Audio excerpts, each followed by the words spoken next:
প্রধান নির্বাচন তাও আবার এইখানে তো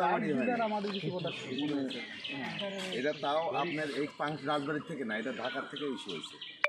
ঢাকাতে এটা সাধারণ কন্ট্রাক্টরের যদি কন্ট্রাক্টরে আমার সাংবাদিক বানায় দেয় তাহলে কি অবস্থা চলতে পারে? এটা হলো আমার পেশা, আমি পেশা ঠিকাদারিও করতে পারি, পাশাপাশি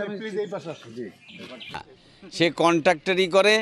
এবং এখন দেখতেছি কেন্দ্রে সাংবাদিক সেজে এসে কেন্দ্রে কেন্দ্রে ঘুরে বেড়াচ্ছে। তারপরেও আমি তাকে জিজ্ঞেস করলাম, সে বলতেছে যে সে ঢাকা নির্বাচন অফিস থেকে তাকে সাংবাদিকের কার্ড দিয়েছে। এই যদি অবস্থা হয় তাহলে আর নির্বাচনের কি হতে পারে আপনারা বোঝেন।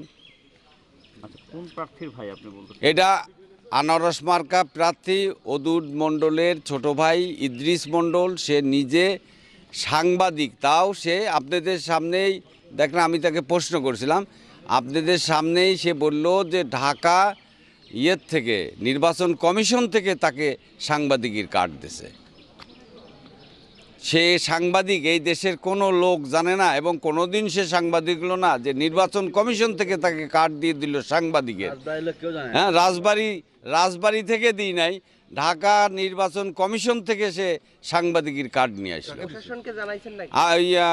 আনারস মার্কা প্রার্থীর ভাই, এই যে সাংবাদিকের মাধ্যমে আমি জানাচ্ছি।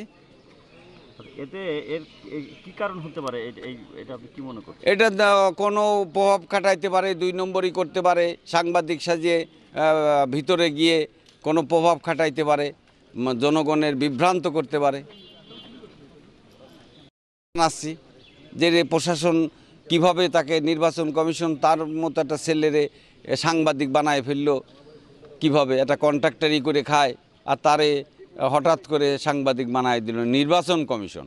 তাহলে কি